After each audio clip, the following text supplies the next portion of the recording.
Welcome to Kathryn Raaker's World. Innovation, culture, adventure, fashion and health, artists, destinations, traditions.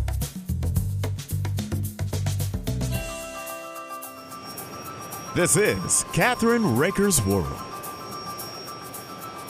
Hi, this is Kathryn Raaker of The Chef You and I.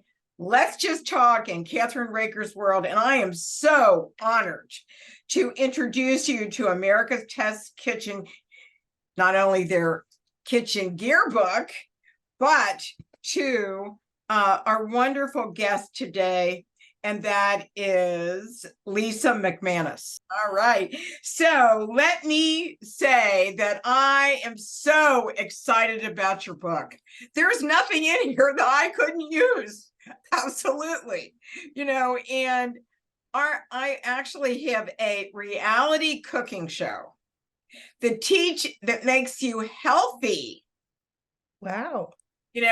But everybody can eat everything if they do it in moderation. Wouldn't you agree, Lisa? Absolutely. And honestly, home cooking is so much healthier than anything you can buy. I mean, that's right. You can control the amount of fat and salt and whatever you like or don't like. You can make it just for you, just the way you like it, the way you need it, and you'll enjoy it more.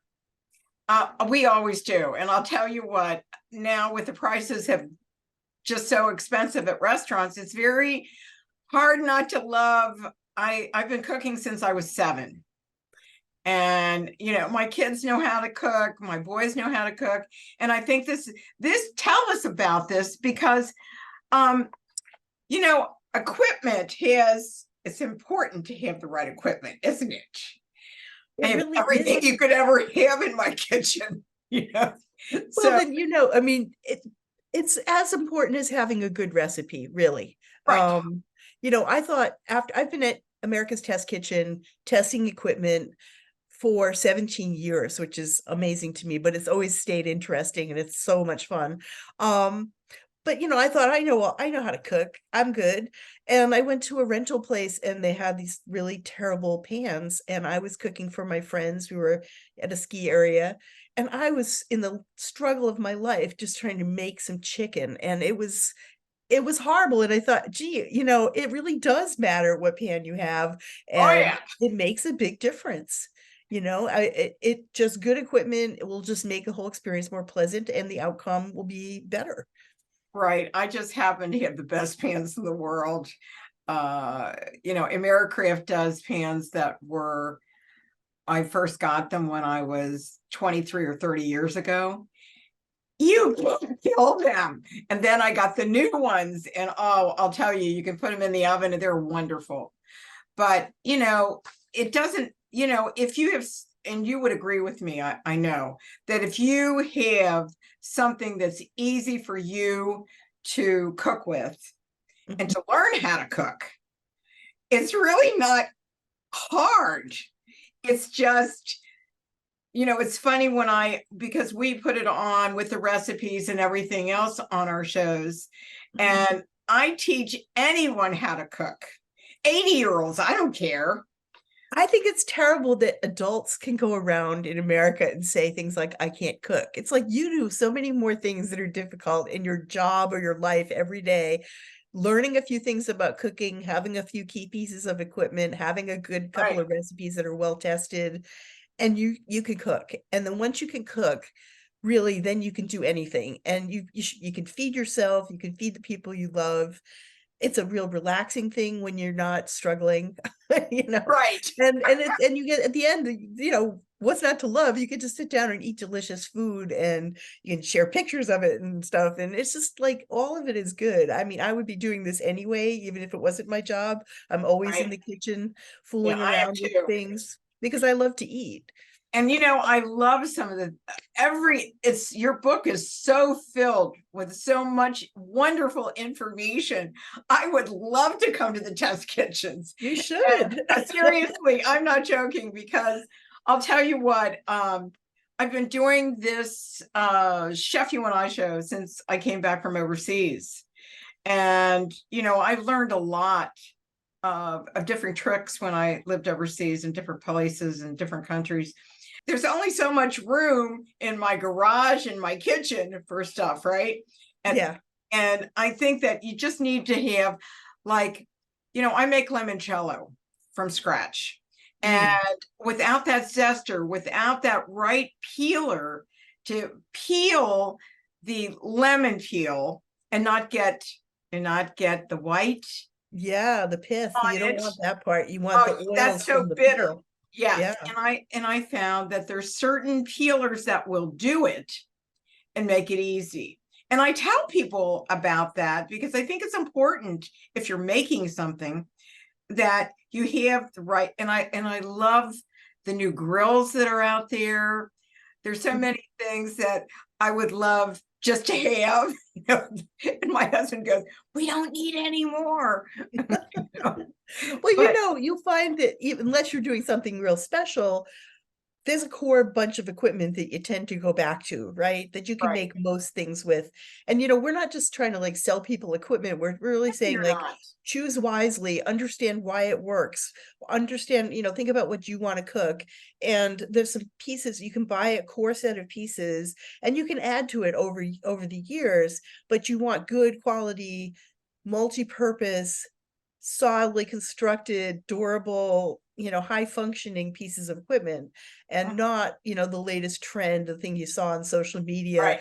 That's not necessarily going to be high quality. It's going to look cute in pictures.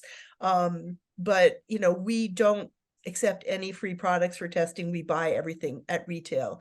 We will test if we're testing spatulas or copper skillets, or espresso machines, or, food processors. We'll test 8 to 10 to 12 across a category right next to each other, using all the same food, all the same process, and really see how they stack up against each other in very practical everyday uses of that equipment. And then we'll try to see what happens if you have a food processor and you're trying to do a double batch of bread dough or pizza dough. Can it handle the capacity? What about liquids? How does it chop? If you want to chop and you're using the pulse button and you're chopping mirepoix, which is carrots, onions and celery, which is the basis of a lot of stews and sauces. Can you chop it without making it into soup? Can you chop it without getting pieces of chunks and then soup?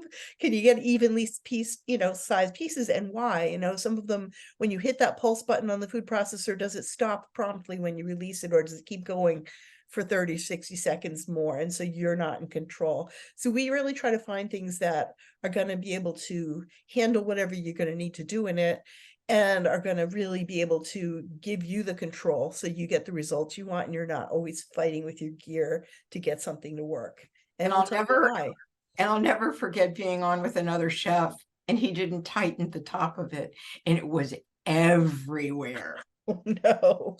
No, I mean, these kind of things happen. That's the reason why we don't do any live television anymore, because we practice things. And the other thing is that there's a lot of states that are now saying we don't want any pan that has any kind of material on it that would, after a while, start breaking off and you're digesting it. We're finding that out a lot. Am I right or wrong? Yeah, I mean, nonstick, one of the problems with traditional nonstick, it's PTFE is it's a long word, but it's plastic coating that's used in Teflon and other traditional nonstick coatings. And the thing is that they don't really tend to break off and you eat them anymore. They used to peel once they were broken into, and you get pieces of flakes in your food. First of all, that stuff's inert. It'll just go through you and you're fine. The real problem is if you heat that pan over 500 degrees, and it will off gas. And they'll say things like, well, don't keep any pet birds in your kitchen. And if you've ever heard the expression canary in a coal mine, the miners used to bring a canary down in a cage. And if that Oh, yeah, bird I went remember peeing up, that. get out. So it's not about not keeping your pet bird. I mean, okay, that's a subset of people have pet birds in their kitchen. Okay. The real Mhm. thing is you're breathing that stuff too. And so are your kids and your pets, your family, and you don't want that. And so heating over 500 can happen very fast, especially if you put it on the burner and turn it on and go look for ingredients like my husband used to do. And I would walk in and be like, what are you doing? We always say preheat a nonstick pan with some oil in it, Right. because the oil is going to smoke by 400 degrees or so, well before that coating is starting to off gas. But that also breaks down the coating if it's just that hot. And everything you do to a nonstick pan wears it down. There's like a meter running the minute you buy that thing and start cooking with it. So we're really getting away from nonstick pans ourselves. I mean, we like them for things like fish and eggs and stuff, but if you have a carbon steel skillet or a good cast iron skillet and you learn how to maintain and season it, it is almost as nonstick as those plastics. And it will last forever. You can endlessly renew that surface. And I have made a fried egg on a new cast iron or carbon steel pan that scoots around like air hockey. It's just a matter of knowing to preheat, use some fat. Yes, you have to use a little fat. It's not going to kill you. And, and really just keep that pan in good condition. Seasoning is real simple. You can learn a few tricks, keep it forever. And you never have to start, buying another nonstick pan and putting the old one in the landfill. I won't need to buy any pans for 100 years. Well, No. you're all set, but there's a lot of people out there who are just struggling So along. I use gourmet duck fat spray. Well, that's delicious. Well, I will make sure you get some. Oh, that's great. No, I'm serious. And this company actually has coming out, are you ready for this? A spray, a vinaigrette spray, just like it sprays out of the gourmet fat spray. And I'll tell you, I have used these products for years because I have to test products myself when they send them to me, right? Mhm. And if they work, that's great. If they don't, I'm stuck, right? Yes. So that's why we test everything before, and we test out recipes beforehand. And let's talk about Thanksgiving and other holidays like Hanukkah and Christmas are all coming up. And people get in a tizzy about these. They do. I think people will invite everybody over and have visions of cooking this big feast. Right. And then reality hits. Right. And it's something where, like, we always say, if you're going to start a recipe, read the whole thing before you do anything else. Go all the way to the end. Make sure you have everything. Measure it all out. It's called mise en place, as you know. And it's going to be better to cook when you know you have all the ingredients. They're all prepared. You're just adding them to the pan. Well, the holiday, think of that in a bigger sense. You got to have all the pieces. You got to make sure you've got the equipment, you've got the food, you've read all the recipes, you've bought all the ingredients, you've got everything you need, and you really plan it out. And you hear people talking about planning Thanksgiving several weeks in advance, or any holiday when you're having a big feast and you're in charge. Right. And it does take time to break it down into steps, and it's not wasted time. It's good. It will, and I always, my big trip is I write out the Thanksgiving menu and I put it in a pretty font and I make it look like a restaurant. And then I tape a copy of it to the cupboard in my kitchen. And there's two reasons for that. One is I won't forget the cranberry sauce that I made in the fridge when we go to sit down. I read it over and everything's there. Okay, we go. And the other is, all while you're cooking, everyone is going to wander in and go, what are we having? Yeah, right. You go, hey, look, there's the menu. I'm busy here. What I do is I do lots of appetizers for them. I mean, I also think I'm a big believer in, if anyone's hanging around asking questions, you can put them to work. Yes, And I do too. Moment, You're volunteering for it, right? I had a young man at Thanksgiving last year, the son of some of my friends, and I said, can you peel these potatoes? And he was struggling. I gave him the cutting board, the potatoes, the peeler, and he was struggling, and he didn't really know how to. He had apparently brilliant kid, important job, never peeled a potato in his life. And so, I showed him how, and I showed him how to cut them up and how to boil them. And then I showed him how to mash them. And, it felt a little Tom Sawyer-y. I got him to do the work, but he learned. And then he was, boy, tell me, he was proud of those mashed potatoes. Right, He was right. all very, very excited that he made the mashed potatoes. And, that's the thing, when you made it and then people enjoy it, what a feeling, right? Yes, confidence. And, I have a lot of people that really want to learn. And I make our stuff so simple for them Mhm. that it makes it go like, oh my gosh, that was easy. And Yes, it doesn't have to be elaborate to be delicious. People sometimes watch these shows with chefs and get very overwhelmed by all the things, and you're not going to be in trouble if you make food yourself and keep it simple and use real good ingredients. And people will be so proud of how it tastes and how it came out. And if you want to get fancy later, don't do it on the holiday, don't start attempting souffles for each person or something. Keep it simple, assign out anything. If you don't like to bake, ask someone to bring the dessert or buy it, or even make something like chocolate. You've seen that chocolate things with the marshmallows in it. It's really simple to make because I'm a crafter as well. So I like to give those kind of gifts to people that really don't know how to cook, or they want to learn how to cook or whatever.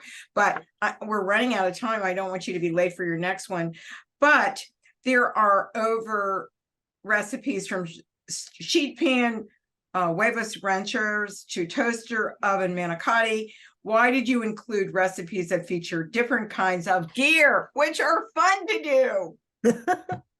Well, part of that is because sometimes it stretches what people think you can do in that piece of equipment. I mean, did you think you could make manicotti in your toaster oven or huevos rancheros on a sheet pan? Probably not the first thing you think of, but also because honestly, all the gear in the world is really not the point. The point is to eat good food. And so, we went through and picked about 100 recipes that we really love. For instance, my favorite recipe, thin crust pizza. It's made entirely in your food processor. You make the dough, you make the sauce. It's a couple of minutes in your food processor, and it tastes like the best pizzeria pizza. I can't wait to try that. I want to thank you for joining me on Kathryn Raaker's The Chef You and I, Kathryn Raaker's World, and Let's Just Talk. And I hope you have wonderful, happy, fun-filled holidays. Right? Thank you so much. Website, you have a website, right? Yes, americastestkitchen.com. America's Kitchen. Testkitchen.com. Oh, testkitchens.com. Yeah, so America's with an S, no apostrophe, test, T-E-S-T, kitchen.com. Oh, wow. And that'll get you everything. It gets you all our recipes. There's a shop with all of our books. It has all the contents of Cooks Illustrated and Cooks Country magazines and more. I mean, we do some reviews that don't make it into print. They go right to the website. You can watch episodes of our TV shows, America's Test Kitchen, Cooks Country.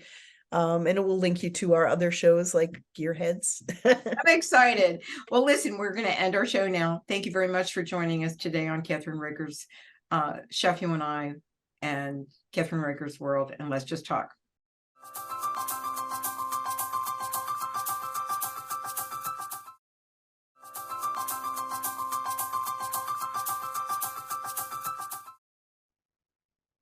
Hi, this is Kathryn Raaker of Kathryn Raaker's World.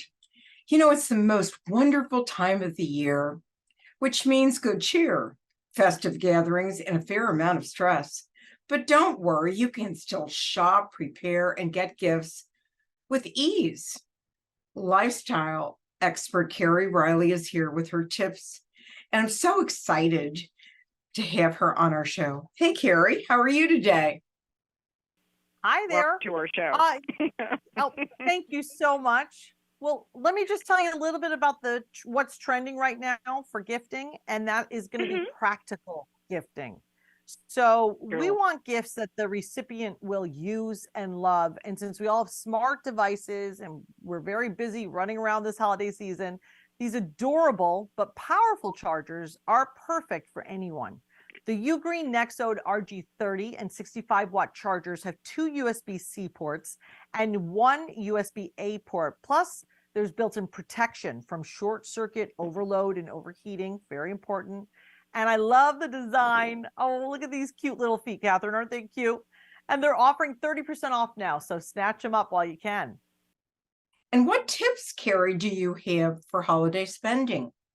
Well, it's no secret that we're, battling rising interest rates, inflation. We don't want to let everyday worries put a damper on our holiday gift giving. So we want to shop smart.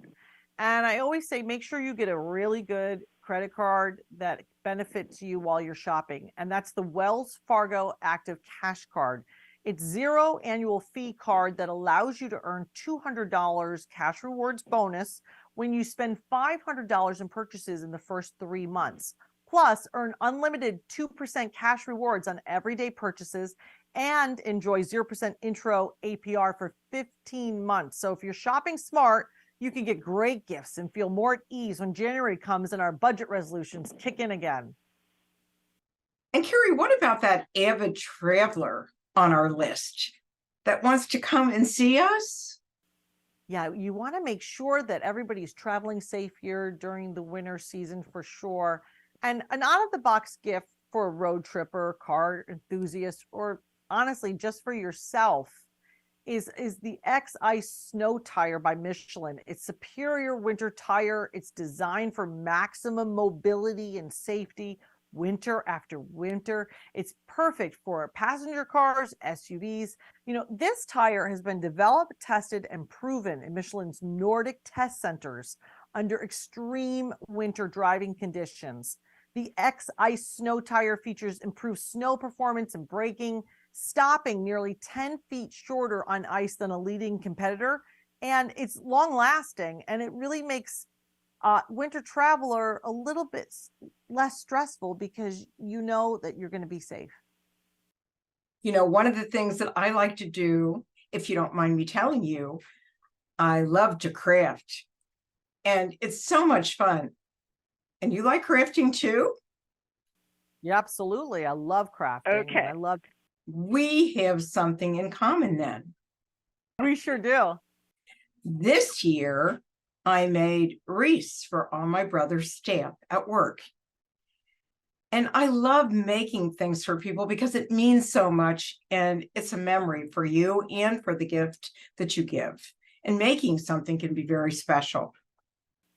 Well, I mean, that is, and also what you were just saying was really interesting because that's also where you can personalize it too. So you were saying you did wreaths that were a little bit different. So, maybe I love this idea because if you have a friend who loves cars like we just talked about, you could put little ornaments of the little red truck, Christmas trucks in it. So I love that. I also love taking upcycling. There's a little well-known juice container that's nationally, it's a great juice, and they have the most iconic, like adorable glass bottles that they come in, and I'd love to take those and gold leaf it, and then you could pop a bouquet of flowers in it and give it to somebody. That's a great idea too. Oh, I also wanted to tell you about a gift that I made a couple years ago that I think is really inexpensive and fun to do. I went to Goodwill and bought plates. They were only 90 cents each. And I found wine glasses and beer steins to match the plates. And then I decorated the plate on the edge with greenery. And in the center, I put an ornament. It usually was a Santa ornament, and I glued it to it. Then what I did is I glued the outside rim of the wine glass or the beer stein and put it on top of the ornament on the plate. And then I decorated the top of the glass with greenery and a bow. They were for each guest, and they could take them home with them. So it was something that I made, which was an ornament for my guest. And you could also take like a gold marker and put the name of your guest at that place setting. And so it could also be their name card for their place setting. You should be on my show. We have so much in common. I would love it. It's happening. And Carey, can you give us some last minute ideas for dinner and tell me something you would serve? Okay. All right. You ready? Okay. This is what I would do. My favorite thing is craft the postal paper, the brown postal paper. And I use that as a runner on my table. And the way I dress that up is I use pinkering shears on the edge of it. So it looks, you can make it look real cute quick. And that's available at any dollar store. I take a little, and we're getting to the dish. And then I'll take a gold marker and I'll write something on it. I put that as the runner on my table. And then I start with my grazing table. And I will take everything out of my fridge, from blocks of cheese to cold cuts to olives to hummus, crackers, and that will just go all over that long craft paper in the middle of the table, and everybody can just feast. It's real easy. You just kind of like throw everything that you've got in your kitchen. Of course, you need to go and get some chocolate covered almonds. You're going to go get some, you know, you could even make an caramel apple station as well for the kids. All different kinds of caramel there, heated up with the apples and some sprinkles. So I like to, when people are coming over, I love appetizers. I just think they're easy and I do too. They're fun. I want to thank you for sharing all the tips and ideas. And thank you for all of the information and tips. And I can't wait to see you on a show with me again. Thank you for joining us, and go to our website at KathrynRaakersWorld.com. See you soon. Happy holidays.